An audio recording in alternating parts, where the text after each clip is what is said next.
All right, Shalom. First, I can start by saying all praise to Yahweh by Hashem Shai, by Hashem Kakadash, double honors to the elders and apostles that rule well, and salutations to the brothers that's doing truth and sincerity. As you can see, the title that's on this clipping is U.S. begins withdrawal from Afghanistan by sending more troops. Right, and all they're doing is just trying to promote the fact that they're trying to bring all the troops home. But we know, us that's in the know, and for you new brothers that's coming in, that's not gonna never happen, man. The Lord is carrying them up for the battle of Armageddon, man.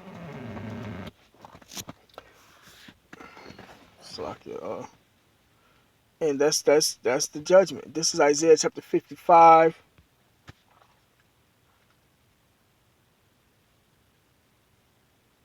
Slakia. Isaiah chapter 55, verse 6. Seek ye the Lord Yahweh while he may be found. Call ye upon him while he is near.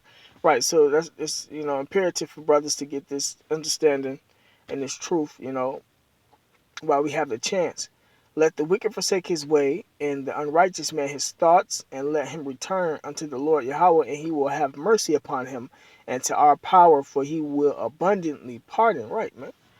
For the Israelites, because we are still under the law. We have to do what we can do within the guidelines of what we can do, man. Especially up in this society.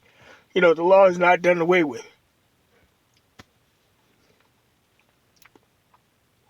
It's like grab that.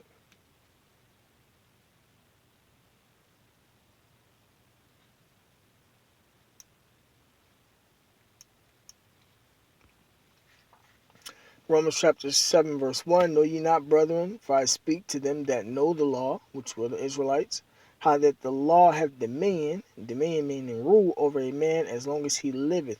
Right, and this is in the New Testament, man.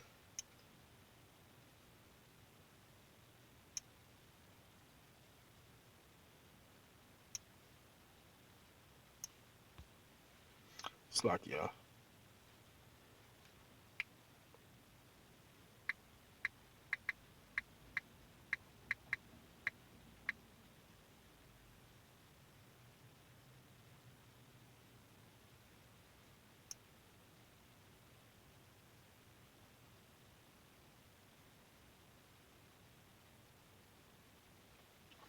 This is Hebrews chapter 10, verse 28. It says, damn, my bad. Yeah. He that despised Moses' law died without mercy under 2 or 3 witnesses. Right, man. So those who despise Moses' law died, were put to death. Hence the reason why Jacob being killed now today, man, because they despised the law of Moses, which came from Yahweh Shema Shai, man.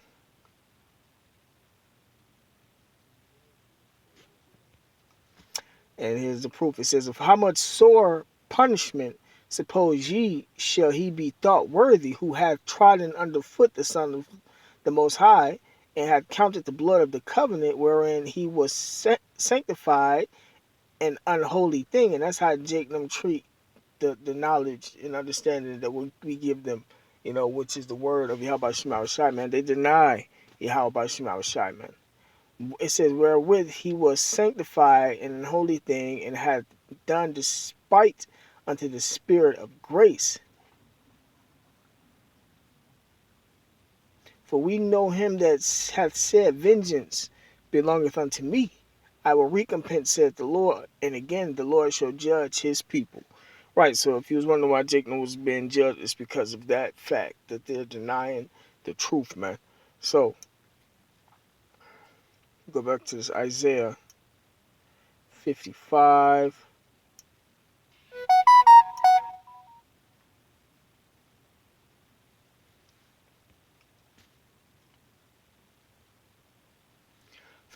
Verse 6, it says, seek ye the Lord while he may be found, call ye upon him while he is near. Let the wicked forsake his way, and the unrighteous man his thoughts, and let him return unto the Lord, and he will have mercy upon him, and to our power, for he will abundantly pardon. For my thoughts are not your thoughts, neither are your ways my ways, saith the Lord Yahweh. For as the heavens are higher than the earth, so are my ways higher than your ways, and my thoughts than your thoughts. For as the rain cometh down, and the snow from heaven, and returneth not thither, but watereth the earth, and maketh it bring forth and bud, that it may give seed to the sower and bread to the eater. So shall my word be that goeth forth out of my mouth. It shall not return unto me void, but it shall accomplish that which I please, and it shall prosper in the thing whereto I sent it. Right, man. And part of the Lord's word is that He's gathering these troops to the battle of Jehoshaphat, man. So it don't matter how they try to pull out troops, send more troops. You know, eventually they're gonna have to send that implement the draft. You know, because it's gonna be World War III, man. Damn, what was the preset I was looking for? I'm gonna go ahead and play this, and then while I look for this preset. 2 steps forward, 1 step back may just be the best description of America's game plan in Afghanistan over the many, many years they've been there. The latest example being more troops are now being sent over in order to bring the troops home, to protect the troops. For a short period of time, there will have to be some additional enabling capabilities added to Afghanistan to, again, help effect a safe, orderly, and deliberately planned drawdown of everybody by the president's deadline here by early September. Potential adversaries should know that if they attack us in our withdrawal, we will defend ourselves and our partners with all the tools at our disposal. They came, they saw, and little has changed. The Taliban is still a dominant force in Afghanistan, and not even the U.S. has any delusions about who might step into the vacuum they leave behind. Democratic Senator Jeanne Shaheen of New Hampshire recently said, quote, "It's difficult to see a scenario that doesn't end in civil war or a Taliban takeover," unquote. Is that just Afghanistan's problem, and who cares? Look, Jake, that is certainly a possible scenario. I fear that a couple of years from now, we're going to look back and we're going to remember that whenever there are ungoverned spaces in the Muslim world, extremists fill them. A pretty grim acknowledgement after almost 2 decades of effort. The U.S. is more or less passing the buck to those in the region, the message being, we know we're leaving room for terrorists to possibly breed. You better do something about it because we're done trying. Oh, and the Taliban have already taken the opportunity to issue threats over the delay of the withdrawal. Not exactly a defeated sentiment. And that was Esau's job on this planet, to keep this chaos and stuff going, so they can try to bring in that new world order, which is ultimately the bringing in of the Lord's kingdom, man. You know, and us being joint heirs with Him. That's how we have the elect.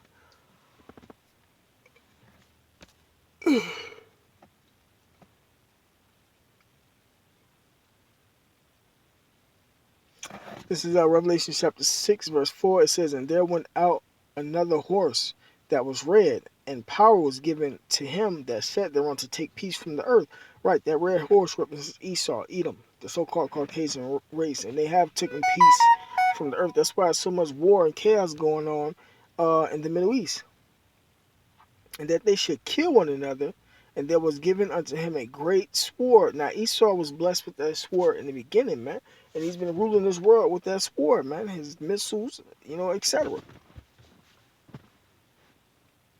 He says if something happens, it'll be unfortunate for the US. All responsibility for the prolongation of war, death and destruction will be on the shoulders of those who committed this violation. Sure sounds like America's longest war ever isn't over yet. And how could anyone believe it was when over and over, even as the body count continued to rise both among American soldiers and Afghan civilians, and the financial costs skyrocketed, president after president failed to actually bring the troops home despite all their promises. This year, we will bring America's longest war to a responsible end. It's time, after all these years, to go and to bring our people back home. And American leadership means ending the forever war in Afghanistan. And after 20 years of valor, and sacrifice, it's time to bring those troops home. And here we are. Biden has set another date. This time it's the 20th anniversary of 9/11. But is... All right, because these devils ain't got no power. The elites don't have any power. The elites, they running everything, but it's through the spirit that the Lord using on the left hand side. This is Joel chapter 3 verse 1. For behold, in those days, and at that time when I shall bring again the captivity of Judah and Jerusalem. And that's what the Lord doing. That's why He got us out there on the highways and byways. Us teaching this gospel is us bringing us coming back to Yahweh Shema Shai, man. I will also gather all nations and will bring them down into the valley of Jehoshaphat and will plead with them there for my people and for my heritage Israel, whom they have scattered among the nations and parted my land. Right. So since the hell that we had to go through and that we're still going through, the Lord is making them nations, no matter what nation they're from, gather over there in that Middle East because they finna fight in this Third World War. It says, and they have cast lots for my people and have given a boy for harlot, and so they grow for wine that they might drink. And that was us doing slavery, man. Us on them auction blocks and them turning young men into homosexuals, man. Yea, and what have ye to do with me, O Tyre and Zidon, them Africans, and all the coast of Palestine? Will you render me a recompense? And if ye recompense me swiftly and speedily, will I return your recompense upon your own head. Right, man? And we're not Africans, man. The so-called Judites, Levites, and Benjamites were sold by Ham, them so-called Africans, man. So that's why the Lord judging them too, got them over there. It says, because ye have taken my silver and my gold and have carried into your temples my goodly pleasant things, the children also of Judah and the children of Jerusalem have ye sold unto the Grecians, which is Esau, that ye might remove them far from their border. Right now, our border is the land of Israel, and we're not in the land of Israel. They sold us to Esau, and Esau took over our land and called themselves us. Behold, I will raise them out of the place where ye have sold them, and will return your recompense upon your own head, and I will sell your sons and your daughters into the hand of the children of Judah, and they shall sell them to the Sabians, to a people far off, for the Lord hath spoken it. Right, man? So, what goes around comes around. Karma, whatever you sow, you shall reap, according to the Bible, man. The Lord, that's how you know, we are the Lord's people, because we be having that same mentality. No, we're going to get them. We're going to get back at them, man.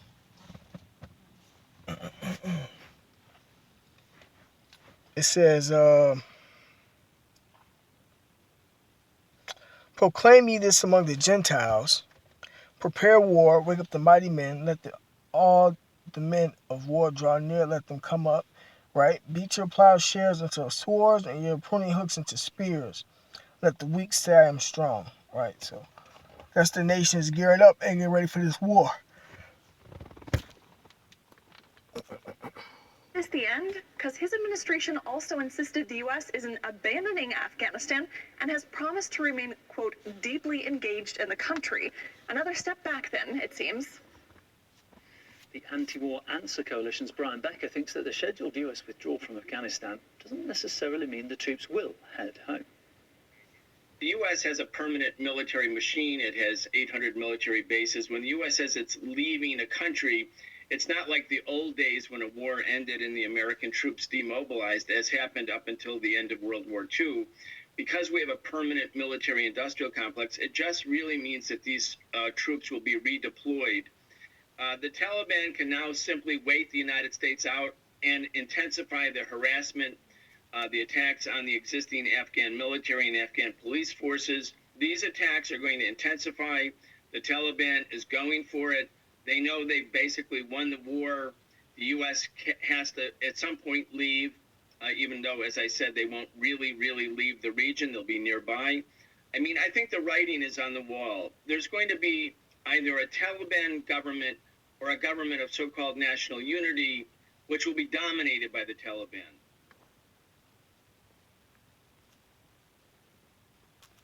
All right, with that being said, call Yahweh Shema Shai, double honors to the elders and apostles that rule well, and salutations to the brothers that's doing the truth and sincerity. Shalom.